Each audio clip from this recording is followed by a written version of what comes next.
Hello,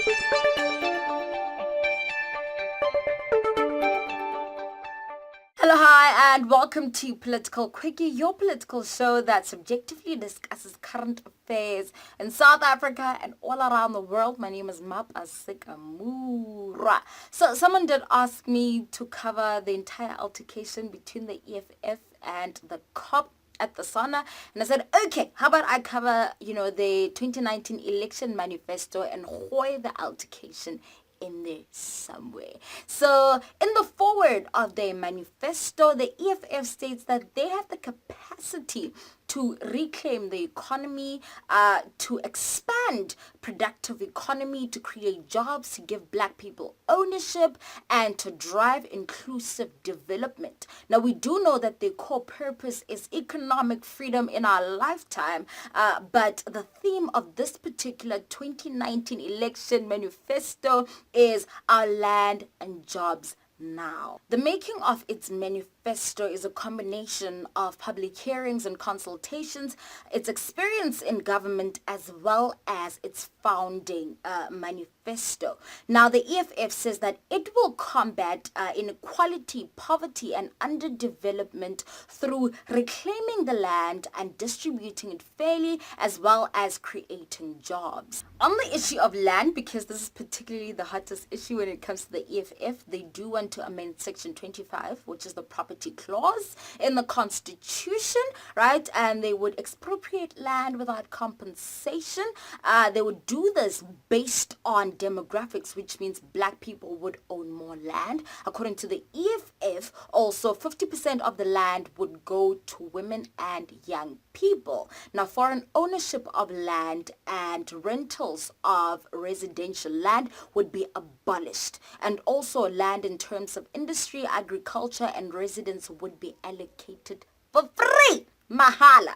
So my only concern, right, with their land policies is, does foreign then include black Africans, like someone from Ghana, Uganda?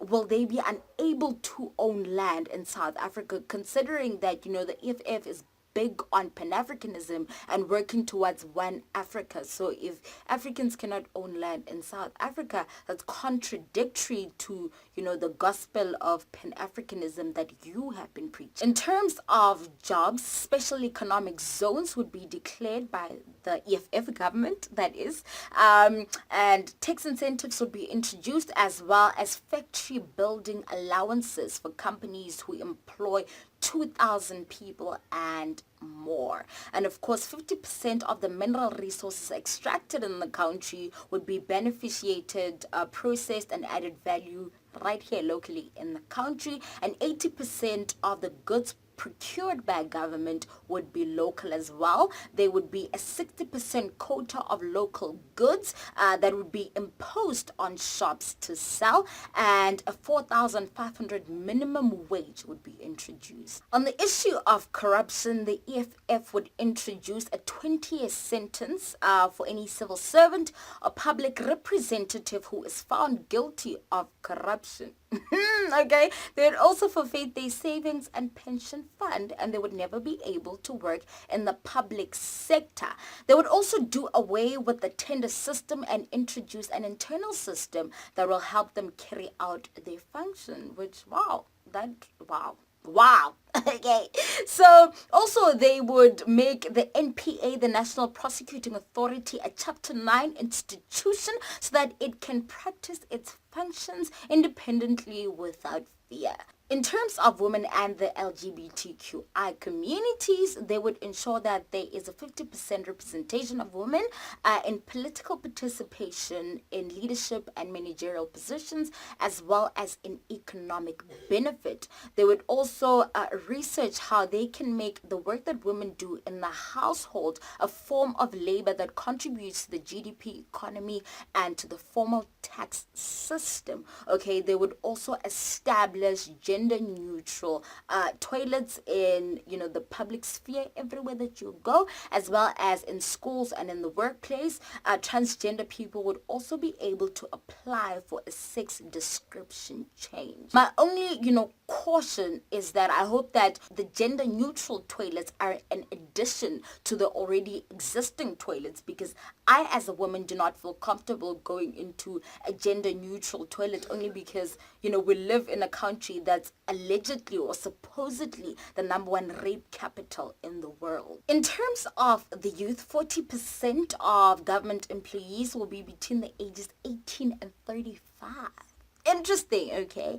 And the budget from government departments as well as public institutions will go to youth-owned businesses, all right? Which is like incredibly interesting as well. And also, in terms of crime, racism will be a crime, right? If you are found doing racist things or saying racist things, you will go to prison, right?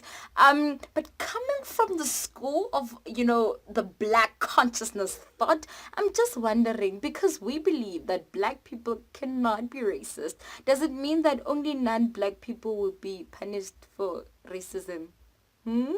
I'm just wondering, okay? In terms of education, however, we know it'll be free and decolonized, and early childhood development will start at 3 years old. So your children will be learning how to read at 3 years old. And also, parents who do not take their children to school will be criminalized. So it will be a crime to not take your child to school. Because I can't recite each and every single subsection for you guys, I actually recommend that you go and you read it yourself. It's only 168 pages short. If you're a slow reader like myself, you'll finish it within at least 2 days, okay? However, the other things that are in the manifesto include the fact that you'll be able to repay your home loan within a period of only 10 years, okay? And it will be illegal for banks to repossess your house if you've already repaid 50% of that loan. It'll also be illegal to use your house as surety for loan. Other things include the fact that the government, the EFF government that is, would give poor people at least 200 kilowatts of electricity every single month. The EFF government would establish a sovereign wealth fund. They would establish national banks and provincial banks, which is a bit confusing considering the fact that the government would do away with provinces and premiers. According to Malema, the CIC, all others will come from himself, the president, okay? Social grants will be doubled. However, social grants are considered as a means to an end, which means that at some point, social grants themselves will be done away with. Which actually, the only problem I have with that is that they scream on the rooftops that, look, we are going to double social grants, but they don't tell the people that actually, at some point, we're going to do away with them, okay? But the alternative will be the fact that I think everybody or most people will have jobs. It will be illegal to lend money to people who are on social grants, and corporate tax will go up from 28% to 32%.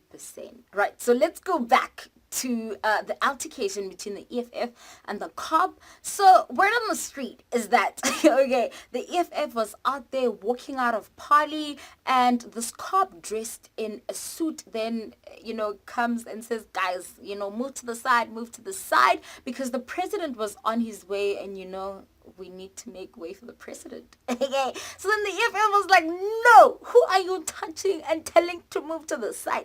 That's when one EFF MP decided, you know what, I'm going to go for an entire slap. So the EFF MP actually assaulted the cop, okay?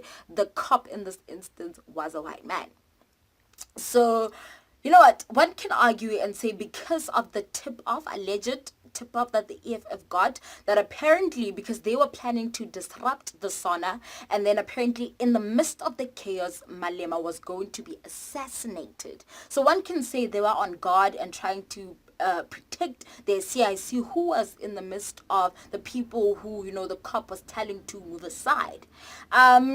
However, someone else can argue and say, you know what, this is what Frantz Fanon was talking about, that black people need a revolution, because of the chains that they're in. And if they do not get a revolution, if they do not fight for their emancipation, then they will channel their anger in other ways and release it in other ways. It will go like how this guy was slapped. So that's the anger. That's, the internalized anger and the internalized revolution. religion, and if it's not practiced outwardly, then it can be released in other ways. However, going back to the manifesto, I just want to say this. On one hand, for me, I feel like the EFF has these amazing policies, right? Some of them, but then others are sounding very autocratic. And also, I feel like the EFF is very reactionary in terms of like, you quick to be violent, okay? You quick to be, it's not even militant, you quick, it's just violence. It's plain out violence, okay? And I just feel like, you know, it's like a reminder of like Cuba and Libya. On one hand, they are these amazing socialistic or communistic policies that get the people that want to free people from all these bonds of unconscious capitalism. But then at the same time, the price to pay for that, I feel, would be democracy. Because I genuinely, I fear autocrats. So, like, the way that Juju just comes across to me, he comes across as an autocrat. Like, it would be the government's way or the highway. So, it's like there's literally, I'm still making my mind up on who I'll vote for. I genuinely do not know. Like, ANC, EFF, DA for me, it's not even a consideration. I would never, ever, ever vote for the DA. So it's between the ANC, the EFF, and UDM, maybe, or AHAN. I don't know. Like, why don't we have an independent candidate? That would be amazing. Like, an entire human being just steps up, like, me and my administrator, I will run. That would be nice. That'd be really nice. Anyways, I love you guys. Use your talents to serve humanity, and I will see you on Friday. Goodbye.